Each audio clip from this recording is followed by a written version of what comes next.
right. Well, hello and welcome to Solar Alberta's 2021 seminar series.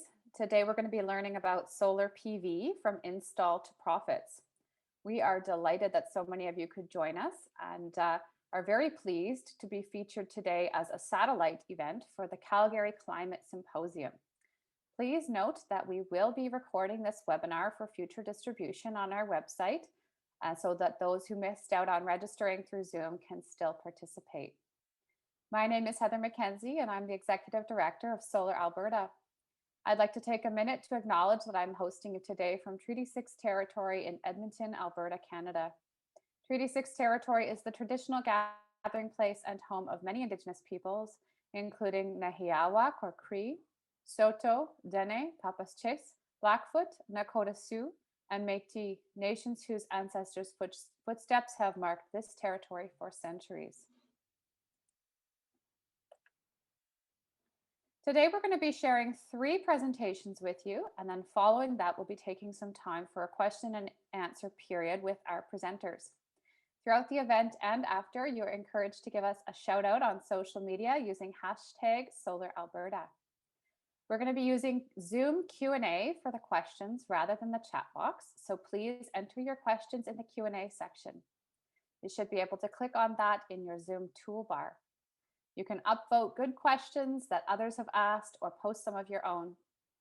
The questions that are voted up will show up at the top of the list, and we'll be pulling primarily from those for the moderated Q&A. We likely won't have time for all questions, so it is important that you utilize that upvoting feature. And now just a little bit about Solar Alberta.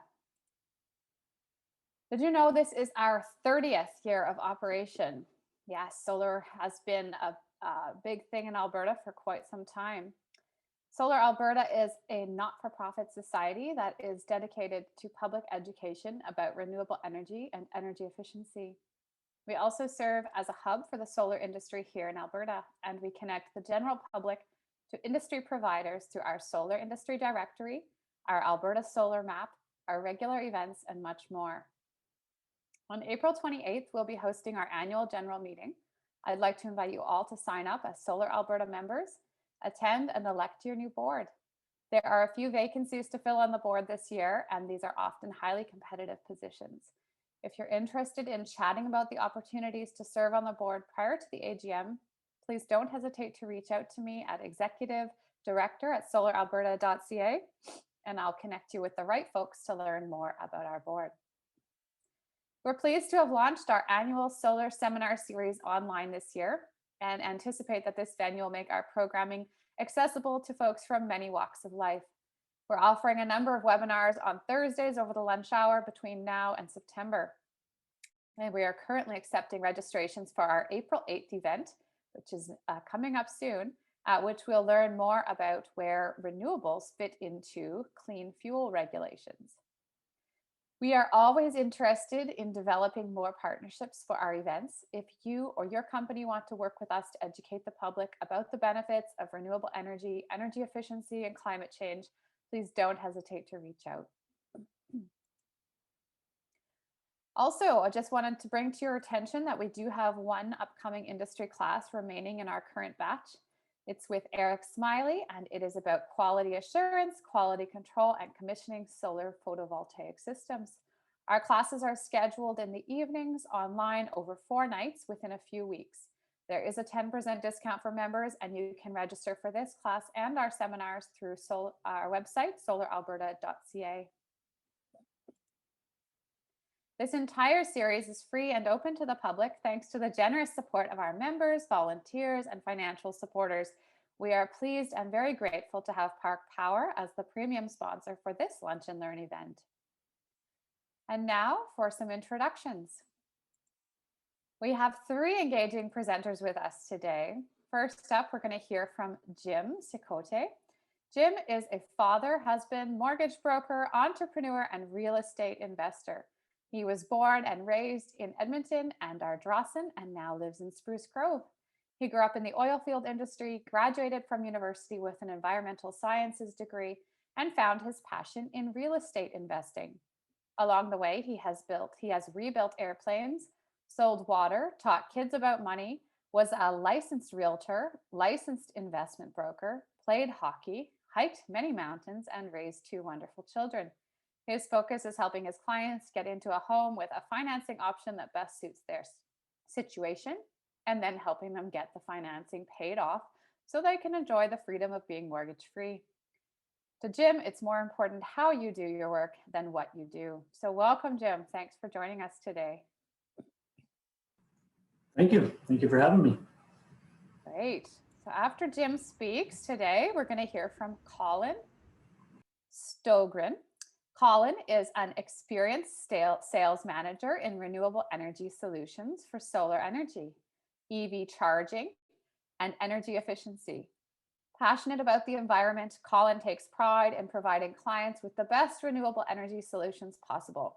As the sales manager at Virtuoso Energy, Colin is an expert in understanding the economic and environmental benefits for residential and commercial renewable energy projects in northern Alberta.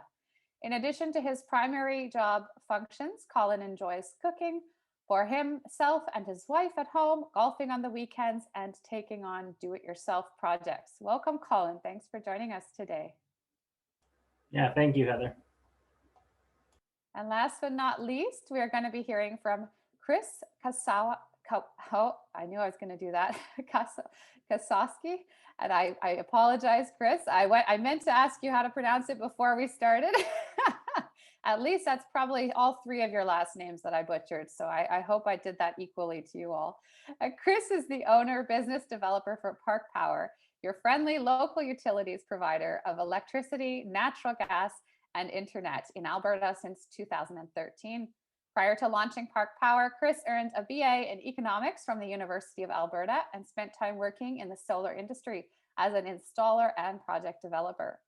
As a longtime solar advocate and microgenerator himself, Chris is proud that Park Power is able to offer increased value to Albertans investing in solar PV through their solar club. Welcome, Chris, and thank you all for joining us today. Cheers, Heather. Thank you. Awesome. Now, before turning over the mic to Jim, our presenters have asked me just to set the stage regarding a new solar PV financing option available to some Albertans.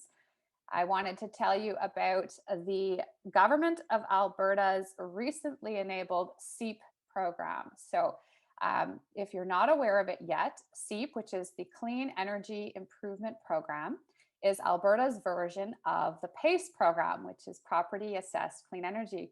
You might have heard about PACE programs in the US and elsewhere. And nowadays, Albertans are able to access this if they live in municipalities that have passed Seep bylaws. So currently, there are a number of municipalities that are basically enabling folks to pay for their solar PV as well as energy efficiency upgrades over time through their property tax bill. So they're going to be able to pay for these upgrades while seeing the benefits on their utility bills. So that's a nice affordability piece there that's going to make it possible for a lot more Albertans to participate in solar PV and energy efficiency. Right now, we've got City of Edmonton rolling out their pilot program this year. I think they're just in the process of moving through their bylaw. Canmore is set to roll in Q4 with their program. Devon, Rocky Mountain House are also ready to launch their Seep program soon. And there are bylaws in the works in Leduc, St. Albert, Hinton, and Okotoks. So if you're in a municipality that doesn't have a Seep bylaw in place yet, just for you to know that it is possible, you can work with your elected officials to get one of those bylaws, and then your municipality will subsequently work with the Alberta Municipal Services Corporation, who are going to be administering this program and supporting municipalities on behalf of the Government of Alberta. So I wanted to put that on your radar because it's new and exciting, and just to set the stage for our presenters today. Now, without further ado, I'm going to turn the mic over to Jim to begin our presentations. All right, thanks, Heather, and thanks Solar Alberta for having me on these webinars, or on this webinar. No worries. Do you want to just share your presentation now and take over from mine? Yep. Right. Okay, can you see my screen? You bet. I'm going to mute myself and you take it away. Okay. Okay, so I am Jim Ciccolte. Ciccolte, as Heather had said, but I hear all different pronunciations. And I am a mortgage broker. My company is Polaris Mortgage Planners, and I am with the brokerage Axiom Mortgage Solutions. And I'm here to talk today about financing for your solar installation. So, some options. Mortgage, you can mortgage your property to access equity for the solar installation. You can set up a line of credit, could be a secured one to your property or an unsecured one. Get a personal loan from the bank, get private financing or company direct from an installer that might have some kind of in-house financing for you, or if you're so lucky to have some cash, that you can use that cash to basically pay for that solar installation. And how am I doing for my mic or my sound, Heather? Does that sound okay? Yeah, I can hear you. Okay, good. Well, as long as you can hear me, then I'm sure everyone else can hear me. So I'm going to talk about the mortgage and line of credit section because that's what I do is residential financing. So it's secured to a property. The personal loan side or an unsecured line of credit, you would go to an actual lender like your bank, and they would base it on your credit history, your history with them, and your income to, basically provide you with a loan to do your solar installation. Or like I said, you have private money that you could go for, or company direct from the installer, or you have cash. So let's talk about the mortgage and line of credit side. So a mortgage, the way that's set up is it's amortized over a certain period of time, typically 25 years to start. It's a low interest rate, usually because it's secured to a property. You can go up to 95% of the value of your home and use that money to then pay for the solar panel installation, which I'll talk about. The other side is to do a line of credit, which is you're limited to only going to 80% of the value of your house. And the line of credit itself can only be a maximum of 65% of that. So 15%, if you went to 80, 15% would have to be as a mortgage. The other 65 could be as a line of credit. But the benefit of the line of credit is it's readvanceable. So as you pay it down, you could actually borrow back from it, pay it down, borrow back from it. So it's always there. And it's interest-only payments typically, okay? So let's dive into that a little bit. With the two options, when you're buying a place, usually people are using all their down payment or a lot of their money for the down payment of the purchase. So we need to set up some kind of financing to help with the solar panel installation. The other side of it is to do a refinance once you already own a place. So the purchase plus improvements is at the time of purchase, and the refinance would be once you own a property and you want to access some of that equity, but you have to have at least 20% equity in the property. And I'm going to talk about that here now. So let's look at the numbers. When you're refinancing a property, let's say the property is worth $400,000. You have to be at least below $320,000 for the mortgage before you can, because that's the max you can go back to, right? So if, let's say the solar panel installation is $20,000, then you would have to have a mortgage of $300,000 or less if the property is worth $400,000 to be able to go back up to $320,000 to take out $20,000 to pay for that solar installation. And you could do that as a mortgage or a line of credit secured to the property. And with a mortgage, you could redo that whole first mortgage. If it was coming up for maturity right away, or if you had a high interest rate and you wanted to break it early and get a lower interest rate, you could redo that whole mortgage, pay the penalty if you're breaking it early, and go back up to $320,000 with one payment, one mortgage, and then get that extra equity out of that, put that in your bank, and then when you do the solar installation, you can pay cash for it. The other side is to do a second mortgage behind the first mortgage, which is a little bit higher interest rate, or do a line of credit behind the first mortgage, and then that way you can kind of borrow from it when you need it and then pay it back, and it'd be a separate payment than the mortgage. But the lender on your first mortgage has to be okay with there being a second mortgage in behind, whether it's theirs or another bank, okay? So we would need to look at that. What I really want to chat with you about here is on the purchase side. So a lot of people, you need to be aware of this when you're actually buying a property, because this is something you need to access when you're doing the mortgage at the very front of the transaction. So if you're buying a place, let's say for $400,000, you can put a minimum of 5% down, and then the bank will provide 95% financing as a mortgage. So your down payment would be $20,000. Now, let's say you only had $25,000 or $30,000. You don't have the other, let's say it's a $20,000 installation for a solar panel. You don't have necessarily that $20,000 to access. So we would need to work that into the mortgage, but we need to do it up front. And the way that would work is we would have an appraiser come in and say, here's what the place is worth without the solar panels. Here's what the place is worth with the solar panels. And we'd send them the quote and that so they can see. And hopefully it values or appraises to the full price of the quote. So let's say it appraises for $420,000. The bank will provide $399,000 as the mortgage, 95%.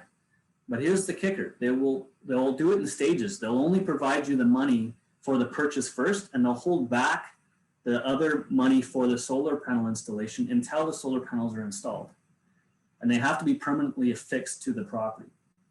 So at the end of the day, they would provide $399,000, and you would only have to come up with $21,000 for down payment. So $1,000 extra compared to if you weren't doing the solar panels. So basically, the solar panels, they're funding $19,000, you're funding $1,000, 95% of that.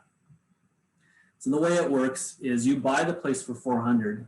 They would want you putting up all your money first, and then they would provide the mortgage of $379,000 to buy the place. So you put in your $21,000, they put in their $379,000. Now, once the solar panels are installed, so you would need to, put a deposit down and negotiate with the company. Maybe they'll, knowing that the money's sitting there with the lawyer, because what happens is they fund the full $399,000, but they only let the lawyer release the $379,000, hold the other $20,000 back with the lawyer.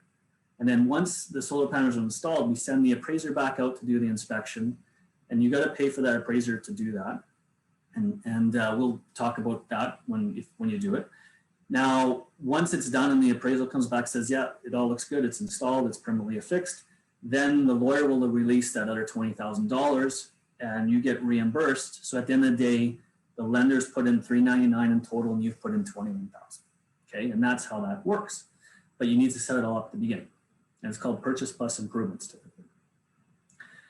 Now, one thing I want to bring attention to is when you do less than 20% down payment, there's default insurance involved in a mortgage. It has to be insured. Most people know the term, know CMHC. It's the government Crown Corporation, but there's two other insurers, Sagen and Canada Guarantee.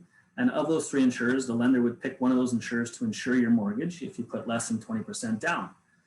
Now, at 95% loan to value, when you're only putting 5% down, they tack on 4% for an insurance premium. Now, if you do an energy efficiency system to your home, within 24 months of that mortgage being set up, you can apply for a refund for that some of that premium.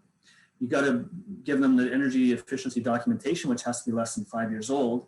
And then depending on the level of the efficiency that you've brought your home to, you either get a 15 or 25% premium refund. So on a $400,000 mortgage, that would be $16,000 for a premium. Knock that down 25%, that gets you back $4,000. So that's something to be aware of. We'll send, I believe Heather's going to send out these slides later on. You'll have access to, but depending on your insurer, you can Google, their green home or their energy efficiency program, figure out what you got to do to apply for that refund. And those are the links there. And then also Google Canada Energy Efficiency Programs, and you'll find Natural Resources Canada that has a whole bunch of information on different grants and programs and stuff to kind of help coincide to save some money on that stuff. And that is it for my presentation. So thank you for that. And back to you, Heather. I will stop sharing. Thanks very much, Jim. I'm going to turn the mic over to Colin and he can share his presentation next. We're going to do all the questions at the end in case folks missed that in my introduction. Awesome. Thanks for sharing, Jim. I certainly learned a few different things there. So it's interesting. We'll have to have a conversation off the webinar maybe about some of our clients. Anyway, my name's Colin Stogran. I'm with Virtuoso Energy. As Heather introduced, I'm the sales manager. I operate out of Edmonton, Alberta. So again, anything north of Red Deer, I will probably be your point of contact. We also have our head office out of Calgary. So we are Alberta wide, plus we're operating in BC. So we've been doing residential solar for about 7 years now, and we think we're experts in our field. But I'll be taking you guys through design to the installation to the energization, from the early concept of you just being interested in solar to actually having it working and functioning on your home. So as a preemptive, we do have a few different components with a solar array. So essentially we have the modules, the inverter, the house panel, the smart meter or the bidirectional meter, plus the grid that we do have to work and coincide with in Alberta. So the modules collect the sun's light as it is a photovoltaic system. They create DC or direct current energy that has to be transformed, and that's what the inverter does. So the red box, as you can see here, this inverter goes from direct current to alternating current, and we're then able to put that into our house panel for the electricity to be used for any of our electricity loads. Examples being your TV, let's say you want to charge your electric vehicle, and you're running your dishwasher. Any of these loads that do need electricity during the day will be ran from your electricity from the solar array rather than being pulled from the grid through your smart meter and using that electricity. So any of the excess electricity that we do utilize from that solar array that isn't being used inside our home will be sold back to the grid through the smart meter, where your neighbors, or maybe it's further down the line, will actually use that electricity that you're producing from the solar array on your home. So from site verification, let's say you're interested in getting a solar array installed on your home. One of our experts will actually come out to site. We can do this virtually, but it's very easy for us as we are local to a lot of locations across Alberta and BC to come out and get a drone shot of your property, right? We'll take a look at the electrical infrastructure. So your electricity meter, electricity panel, if you have multiple panels, obviously if there's a detached garage, there's possibly a panel in there. We're gonna look at things like your electricity bill, which will have a consumption graph so that we know all of the kilowatt hours being consumed internally so that we can offset it with the solar design. We're looking at satellite imagery when it is possible. Again, there's a lot of good applications, Google Earth, Eagle View, a few different options. And then obviously just having your address helps our experts a ton. So as you can see, we do have a couple examples of just drone footage that we've taken for one of our clients.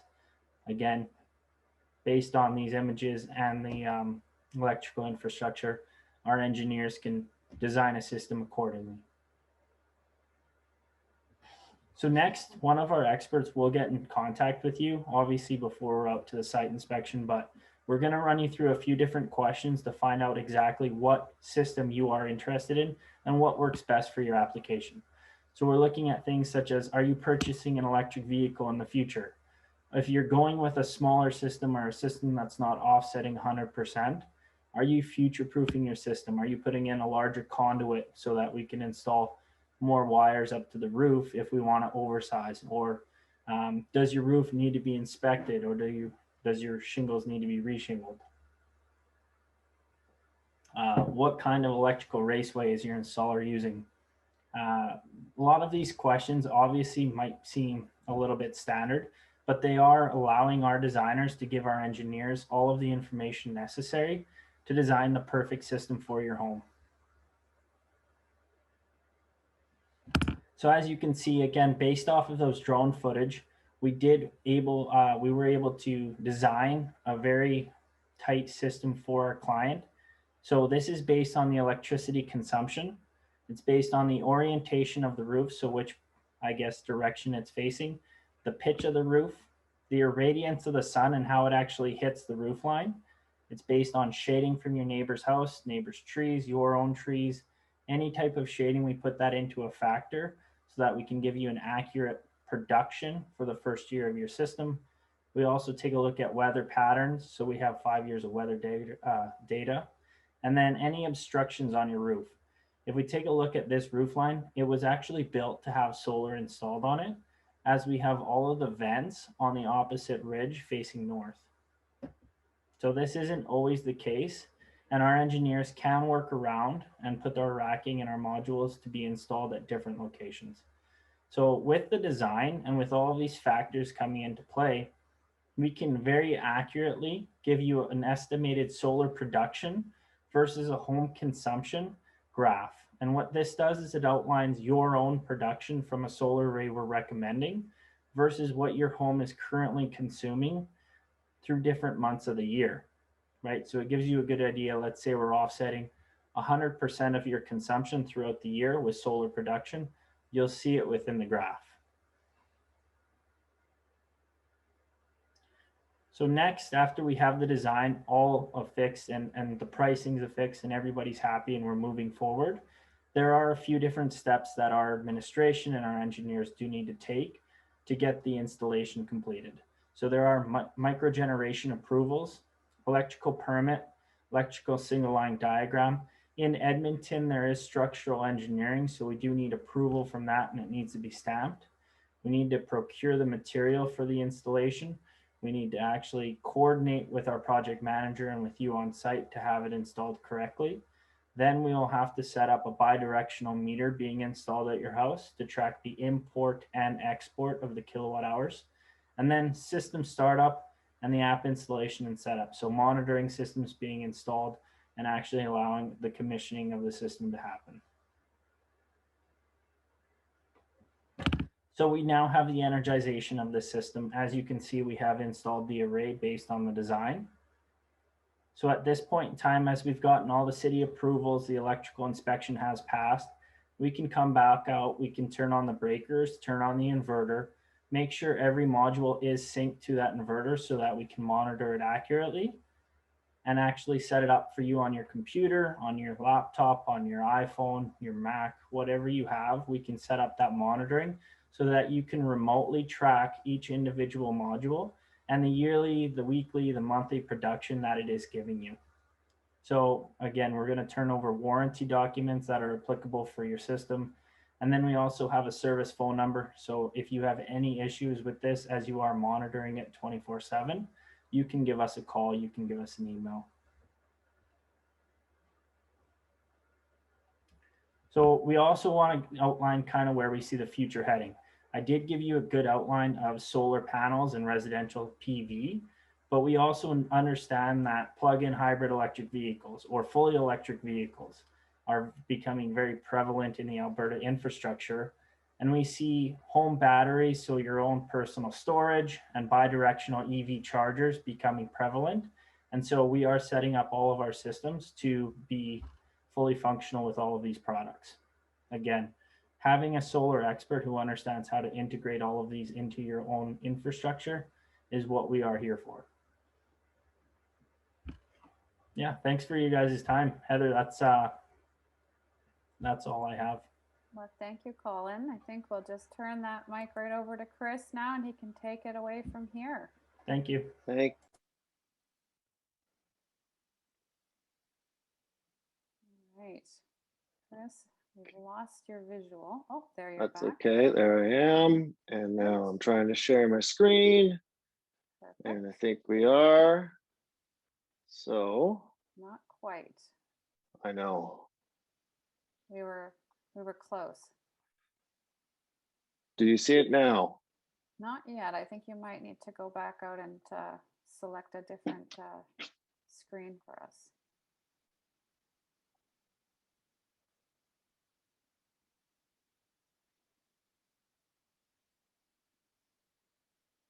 We're just in the black rectangle phase. It says I'm sharing my screen, share device audio on, as long as everybody Okay. can hear me. Yeah, I think you're just maybe sharing the wrong screen. Do you want to just exit that and then try and pick a different desktop? Yeah, you bet. Thank you. Hang on.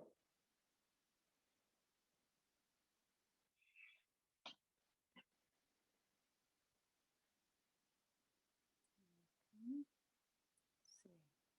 Aha. That looks like we're headed in the right direction. There we are. There we go. All right. Excellent. Okay, so thank everybody for joining us. I hope you're all as excited about solar as all the panelists are. So you are somebody who's interested in solar for your home or your business, and you've talked to Jim to see how you're going to pay for it. and then you've spoken to Colin and the team of Virtuoso, and they're going to get it going for you. But now you need to think about, think about how you are as a consumer and how you are in the Alberta market classified as a micro generator. So Chris, I'm going to speak of, yes. sorry to interrupt. Your video's just off, and we would love to see your face. You mind? Okay. We've got your presentation up, but your video of your face is off. If you wouldn't mind just starting your video. Yeah, let's see here. Oops. Don't want. Oh, we got your video, but we don't want to lose your presentation. You Okay. still there? Oh, we've lost your presentation and your video. How bizarre, So eh? lovely. How bizarre. Yes. Okay, from the top. Okay, we've got. Oh, let's try it again. All right. Got the screen share going and the video. Yes. Yes. Well, you Are know we what? good? We might not be able to have your face and the presentation. It looks Well, like that's okay. either or, but that's all okay. right. We'll see Totally. you during the Q&A. You take it Okay. away and we'll see you during the Q&A. Sure. So as Heather alluded to at the beginning through my intro, Park Power offers a rate offering for solar microgenerators that we call our Solar Club. And so as she said, I'm a big solar advocate at Park Power. We love solar and we're trying to help grow the solar industry in Alberta. And so we've come up with a way to, designed specifically for microgenerators to earn more from the solar they produce and to other ways to help further Alberta's Alberta's electricity grid. So how does solar PV earn you money, or how does it save you money? There's two ways. One is having solar on your roof and producing your own power, and then using the power that you use, you're reducing your usage costs and your import costs from the grid. As well as Colin said, when you get that net meter or smart meter, as somebody was asking in the question, or bidirectional meter, whatever it is, when you are classified as a microgenerator, you are able to earn microgeneration credits on your bills. And so the sort of caveat with microgen credits is you're not necessarily getting the market rates, like the wholesale market, like a large generator, like a Capital Power with a natural gas-fired plant sells to the grid and gets paid at the grid rate. With a microgenerator, the way it works in Alberta is the rate that you're selling at is the same rate in which you're buying at. So this is just an example of a reduction in costs, and these are just rough numbers, just to sort of help the math. But these are sort of formulations and calculations that, like a team at Virtuoso, is going to go with you. But say the average Alberta home uses 1,000 kilowatt hours in a month, and if you look at the average variable market rate for 2020, it was about 6.95 cents, right? So then you're looking at your usage costs about $70, and then you equate that, usage costs. Look after the top half of your bill. Distribution and transmission costs look after the bottom half of your bill. So $110 in D&T charges, $70 in usage charges, you're $2,000 annual. And I realize the math's a little wrong here. But if you look at putting in a 14 to 16 panel that might reduce your consumption by half, you're reducing your usage costs by half, you're reducing your distribution and transmission charges by about half. If I go into the bill breakdown here, one thing to look at, so this is from my bill. So I've got 14 modules. They're 10 or 15 years old, so they're only 180 watt modules. Modules today, if you were to look at installing, again, talk to Colin, but they are going to be almost double that capacity. But you have your energy usage charges, so those are your import charges off the grid. Transmission charge will be totally usage based. So it's however many kilowatt hours you use, you get charged a rate for the transmission charge. And so directly, if you're reducing all of those transmission charges, it's a direct reduction on your transmission charge bill. Distribution charge, if you look at that line down below, is a mix of a flat fee and a usage-based charge. So your distributor will charge you a flat fee per month based on the size of your system or the size of your home and how much you're demanding on a regular basis. And then you have a usage-based fee on top of that. And then near the bottom of the line, you see another line item called Microgen Credits. And so this is for the spring of last year for my home. Along with my reduction in usage charges, I also had a Microgen credit of $6.32. Not so bad. So just to keep in mind, for when you're a solar generator, this is the Microgen regulations, right? Whatever you're taking in from the grid, you're paying 7.1 cents or whatever rate you have an agreement with your retailer. And then your same thing when you're exporting, you're only earning that same rate. So why does this matter? Well, this matters because the rates you are buying and selling at will determine like how much of a payback you can get on your investment. So I'm going to go through a couple of things. So this is to look at for your solar club. So the solar club is the rate offering the Park Power and some other providers around the province offering. And so if you have a system and you are producing a lot in the summer, and if you look at the average Alberta home for the usage patterns, you're going to see high usage in the winter when it's cold and dark and low usage in the summer. And so in the summertime, it's logical that if you have a good system on your home, you're going to be exporting more to the grid than you will be importing. And so the advantage of that is that if that differential between your exports and your imports is good enough, you take advantage of that larger rate, at higher rate, and you are earning more of a larger of a Microgen credit. The caveat to that is that at nighttime, when it's dark and you're drawing off the grid, you're also paying 25.85 cents a kilowatt hour, right? So it's almost triple the normal rate. And if the advantage of a solar club is we give our customers the option to switch rates back and forth seasonally. So the summertime, when imports are high, you get on that high rate, you make some money. Come wintertime, and you're not producing as much, you want to manage a cost, you go down to a lower rate. As well, another advantage of the solar club is for the electricity that a consumer will import from the grid, we're going to give you 5% cash back on that. So these are, I'm going to go over a couple real life examples of Park Power customers, and these are their 2020 numbers. So this first one we're looking at here is a bit of an anomaly because it's a large system on a very efficient home. So this is a home builder who builds super nice efficient homes and was able to get 98 panels on his property. And so you see in 2020, Microgen credit for 21,510 kilowatt hours exported to the grid. So he essentially pushed enough power out onto the grid to power his two neighbors' homes. And his average Microgen rate was about 20.5 cents a kilowatt hour. So that's gives you an average of when he might have drawn back to the low rate during the winter months. But his Microgen credit earned was $4,402. His cash back earned from the grid was about $37. You compare that to the number in brackets, which is what the Microgen credit for a customer would have been if they were just on like the variable rate. They were just on the regulated rate option, right? This is a market average. And if in the same year for the same amount of electricity that this customer pushed out on the grid, somebody would have only earned about $1,500. So there's like almost $3,000 more went to this customer for being a solar club member, taking advantage of the rates to give her premiums. So this is, I said, an anomaly. The next one here is a little more of an average. So this is an average Edmonton home in Southeast Edmonton. They have 16 panels or modules. They pushed out 2,000 kilowatt hours to the grid. Their average rate was about 18.5. And so they earned $381 in Microgen credit, $50 in cash back, because obviously they didn't have as many panels and so they were drawing more from the grid, so more cash back on the grid. We compare that to the number in brackets, which would be the Microgen credit for just a variable rate.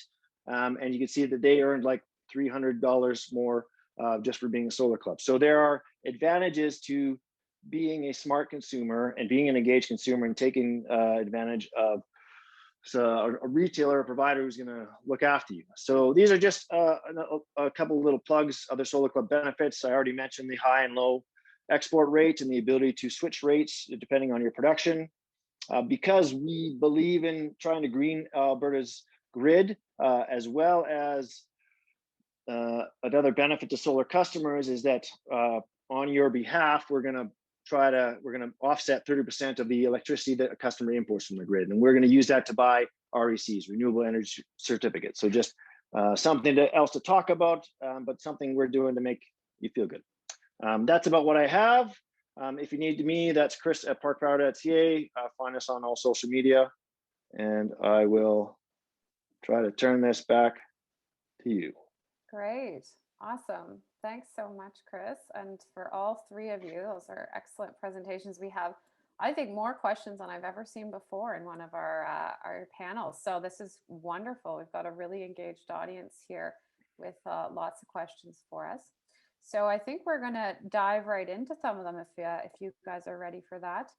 I'm just going to ask. Okay, there we go.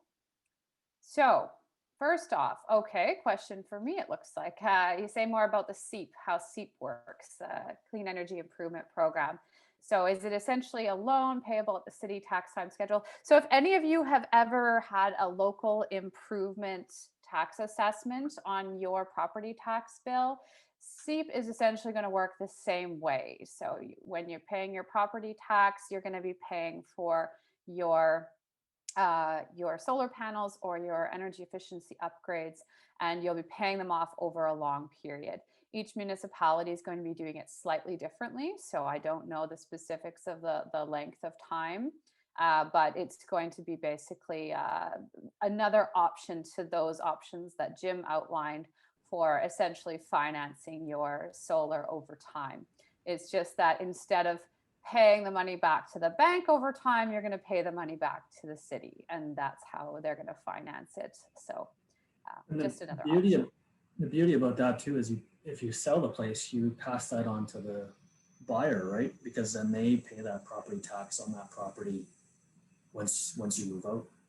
That's so true. Yeah. So you get the sort of increased value benefit, but you actually can transfer the payment to someone else theoretically. So that's a good point, Jim. And I know there was another question about re-shingling, and I have been chatting with some of the Seep administration folks, and there is the intent to enable people to have sort of a whole system. So if you have a roof that needs to be fixed up before you get solar, the idea of the program at this point for most municipalities, as I understand it, is to enable people to fix the roof at the same time as the solar, recognizing that, you know, why would you put solar on a crappy roof, right? So, so my understanding is there are going to be some components like that that are included, but not as much or as many as we would like. Some of us, I think, would like to see, oh, well, let's just fund, you know, a deep energy retrofit and everything all at the same time. And I think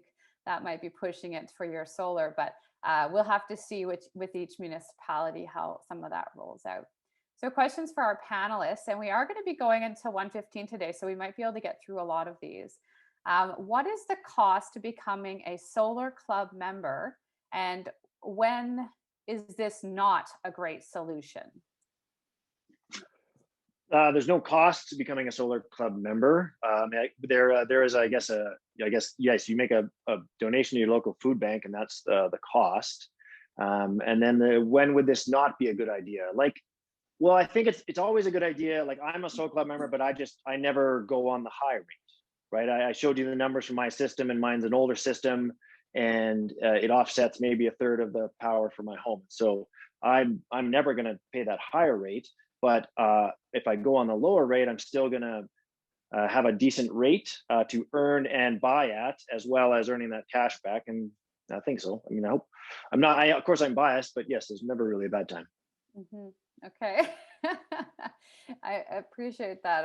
I think everyone on this panel will probably be biased in our own ways, so it's all good.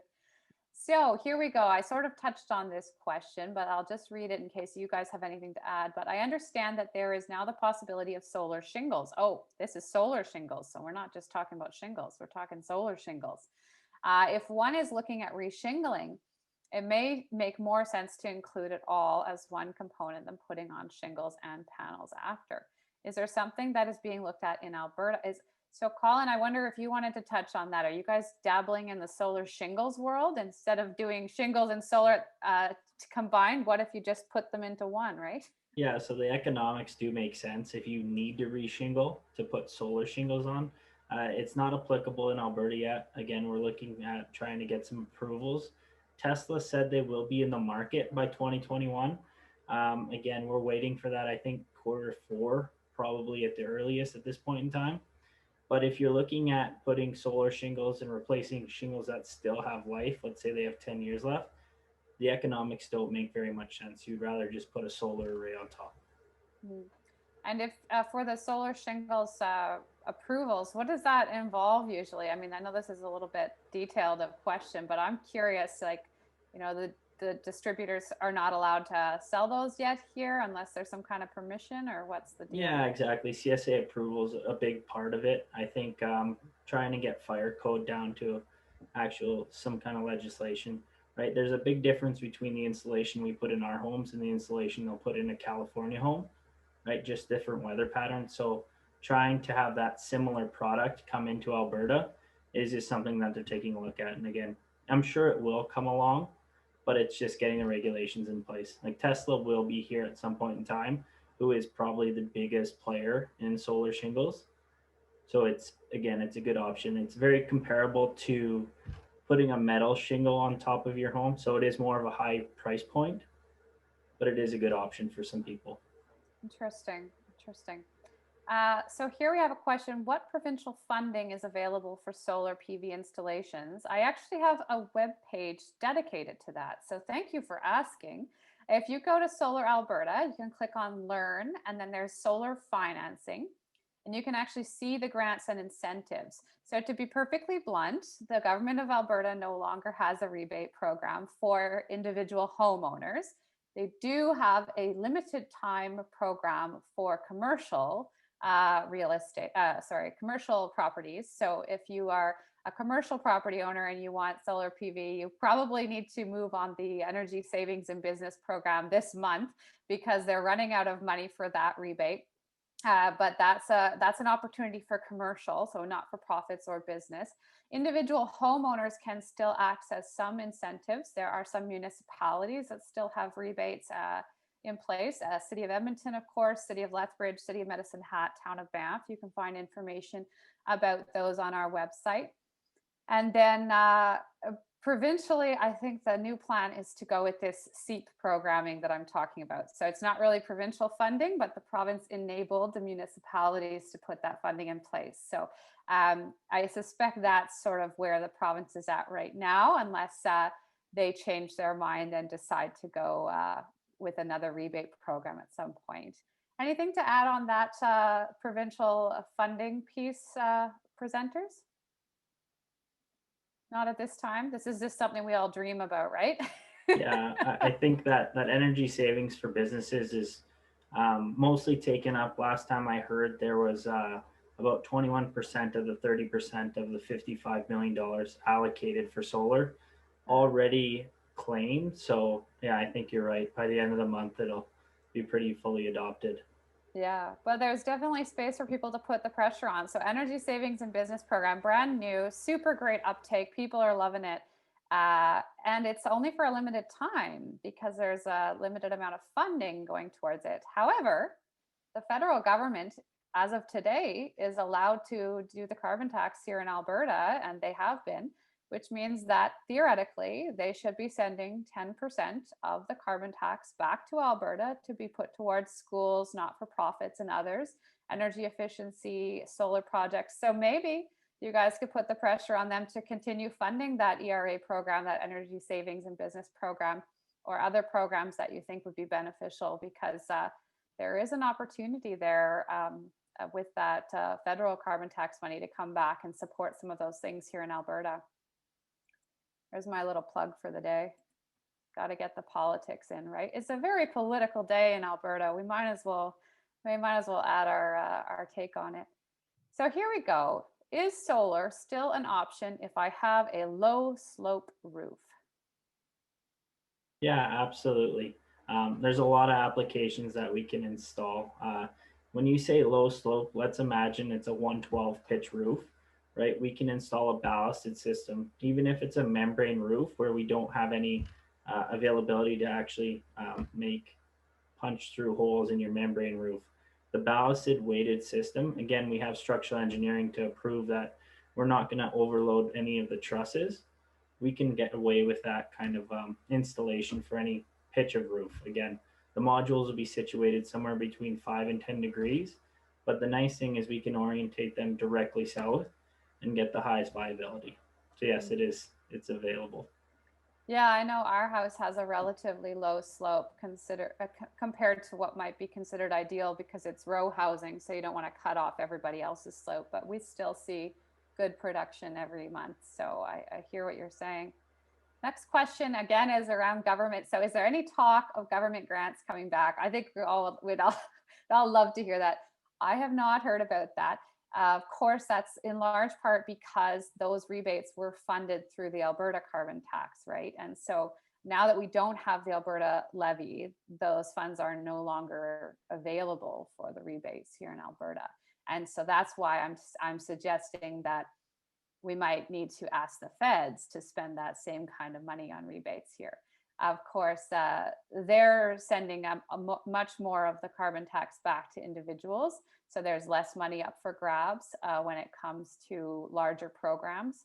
But there still should theoretically be 10% of our carbon tax coming back for programs. So if you want government grants to come back to individual homeowners, then that's a conversation we'll probably have to have with those elected officials around the carbon tax and the collection of that money.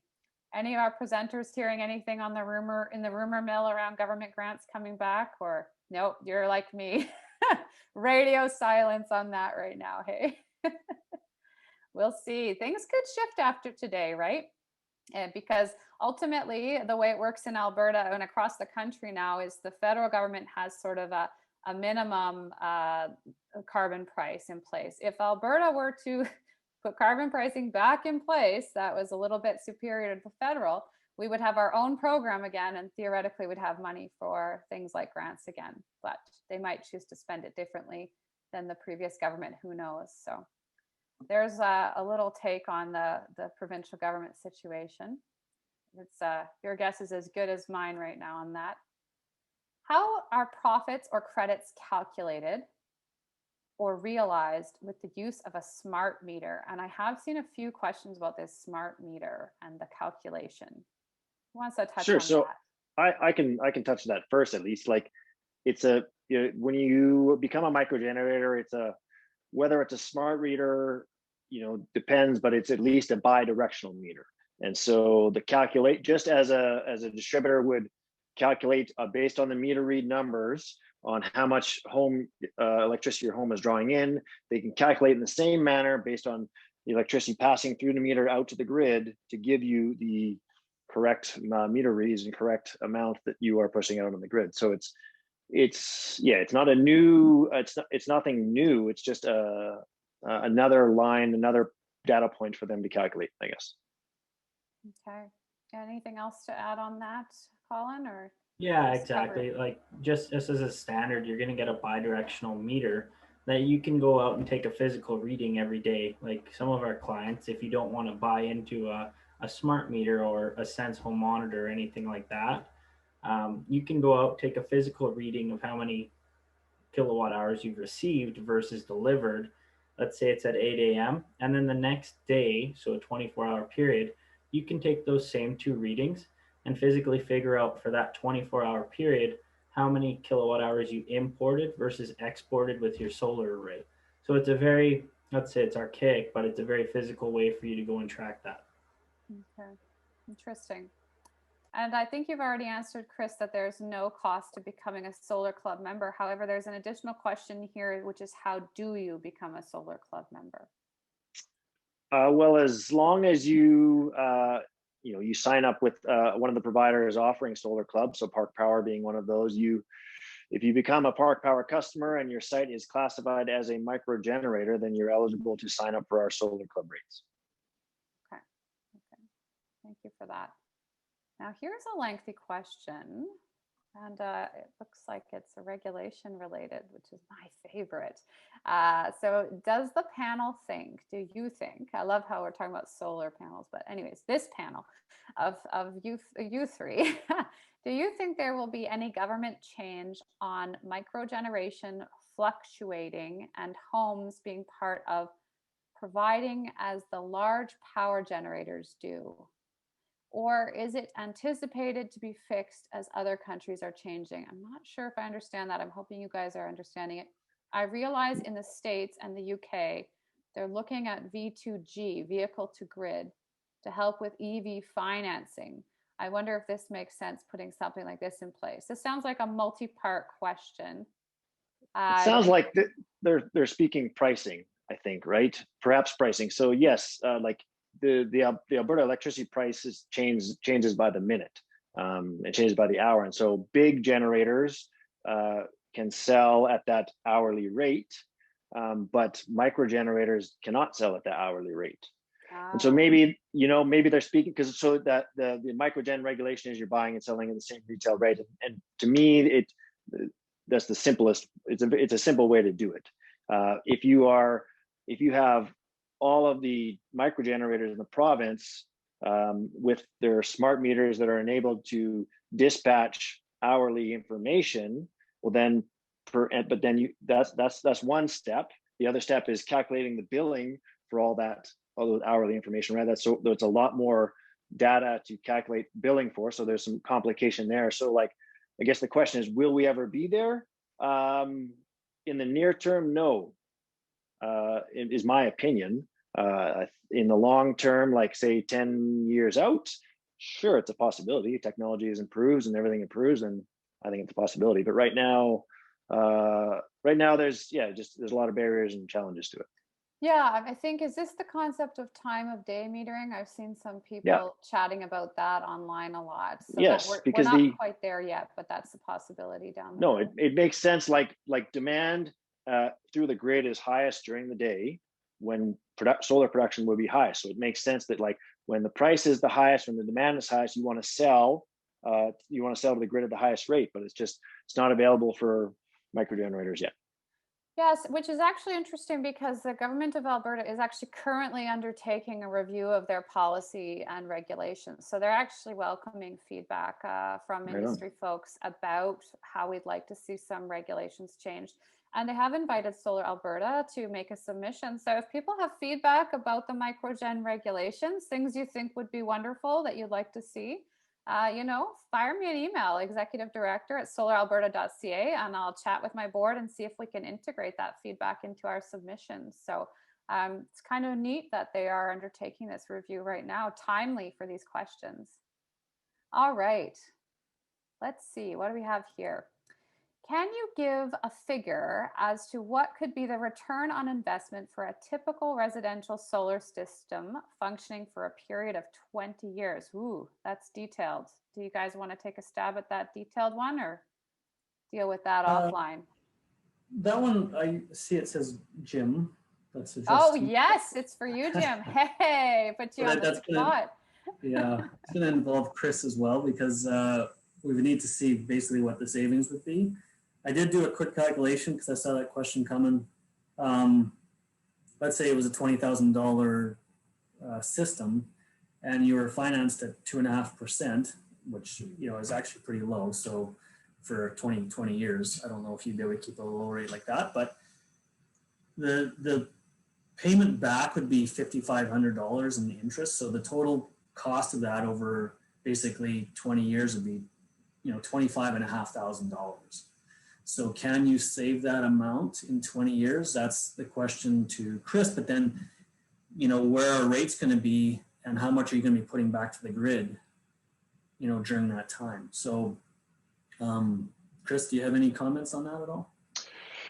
No, but I might, but Colin would have more experience giving calculations like that, I think, if you're looking as far as the investment and what's in and what you're getting out. I mean, my only comment is that, right now electricity prices are predicted reliably in the 3 to 5 year timeline, right?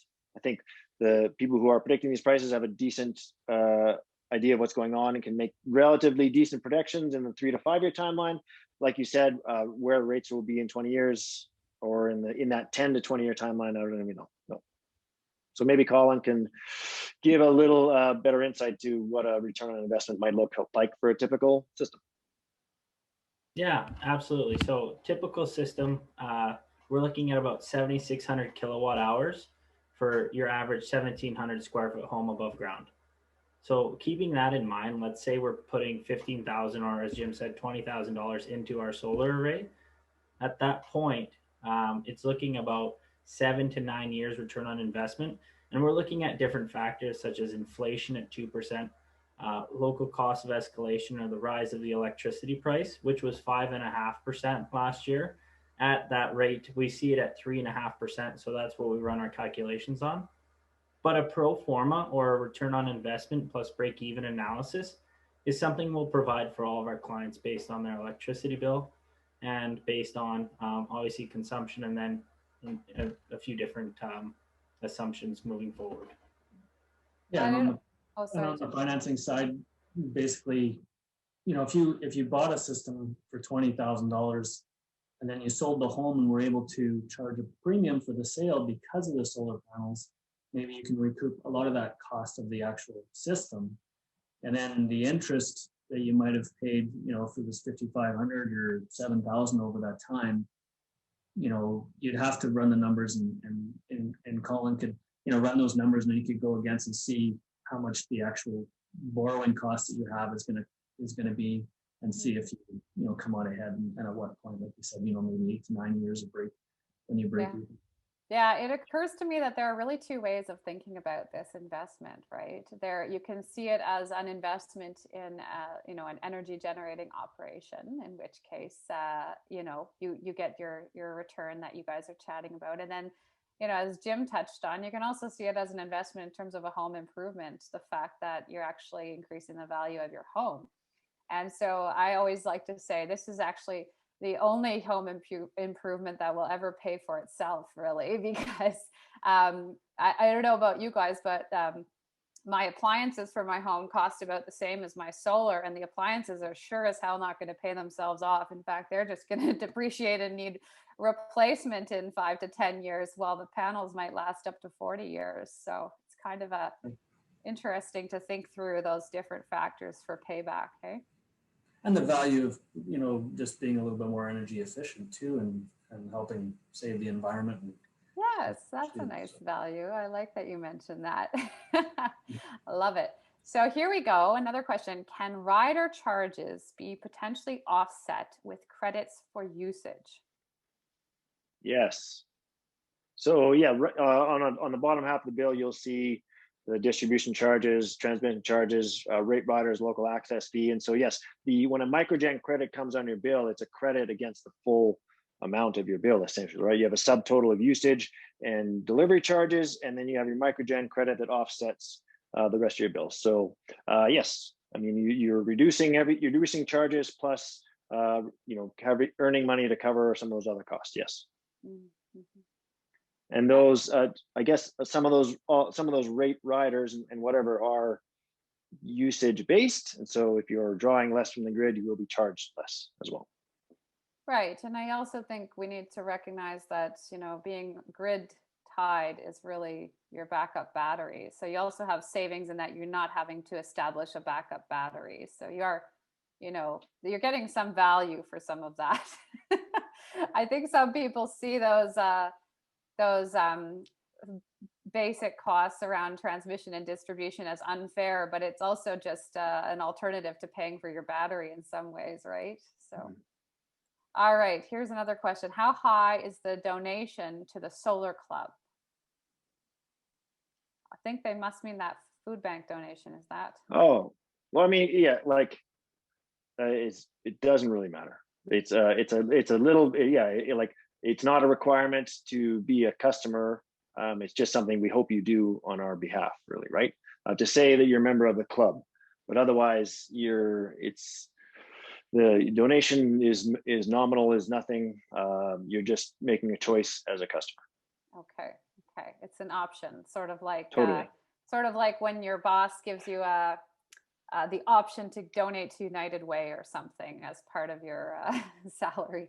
So there you go. It's not forced, and it's up to the person. Is there any capacity cap as what size of system I can put from regulatory point? Okay, so they're curious about the cap on production and how you determine that. And I guess I had another question about that, Colin, which was how do you determine your capacity cap for a new home? Because I know Jim was talking about new homes, and that's always on my mind is, I mean, you can figure out people's consumption if they're already there, but what do you do when they're not there yet? Yeah, so we work with many home builders, and there's two different modeling schemes. So they can do full custom energy modeling where you take all of your appliances, your lighting, how you're heating your home, if you have EV chargers, and you actually model all of that. So you get a very accurate depiction of how many kilowatt hours you'll consume per year with that. And then we can offset with the solar array. Or there's prescriptive modeling. So we have a base number based on the square footage and then the appliances being used for that new home, where we can get a very accurate depiction of how many kilowatt hours will be used. So it just depends on the builder and what modeling they're using. Mm-hmm. Mm-hmm. I think further to that question, someone here is saying, I understand that the max capacity that will be allowed is 150%. What is the max that can be approved? I might add an EV in a few years and need more power then, but want to put a larger than needed system now so I can get a max rebate from the city of Edmonton. So yeah, again, it completely depends. I've seen a few different applications where we're talking with Fortis or Epcor when we're doing the interconnection agreement. Again, if you're buying an electric vehicle, we've had clients that have shown us the purchase agreement, or they've shown us that they're getting the electric vehicle, and we've had that conversation with, yeah, we need to add another 1,000 kilowatt hours to actually have the consumption offset. So again, it just depends case by case. Yeah, I had this question on another chat we were doing, and I think some people are thinking, well, can't I get that usage now if I'm getting it in 3 to 5 years? But as you're saying, no, you have to have the purchase. You have to be able to show that you're literally getting the EV now. Otherwise, it's not allowed, right? Yeah, correct. Okay, thanks for that. Here we go. We're plowing through these. Is the home battery anticipated solely for EV or for anything else as well? Oh, I think in your diagram you had a battery there. Is that just an EV battery, or are you thinking to do on-site storage for other things? Yeah, so on-site storage is an excellent thing that's coming up. I think the price of lithium is coming down, so the application of it will be there. Again, what I was describing in my presentation was future-proofing your system. So buying an inverter or a solar array that allows you to put a DC coupled or an AC coupled battery for that backup storage. So let's say time of use payment, or as Chris was describing, that 4 p.m. till 8 p.m. when it's really rush hour. Let's say that comes in and we actually have to pay a premium for our electricity. Having a battery to store the electricity we've produced throughout the day to be offset or to be sold back to the grid at that point in time becomes very valuable, right? So it just depends on the application, but that's something that you should take into account when you're buying your setup or your solar array at this point. Yes, and is it something that, like, if you were someone who had a diesel generator on site as a backup anyways, would it make sense to do this in your build as an alternative?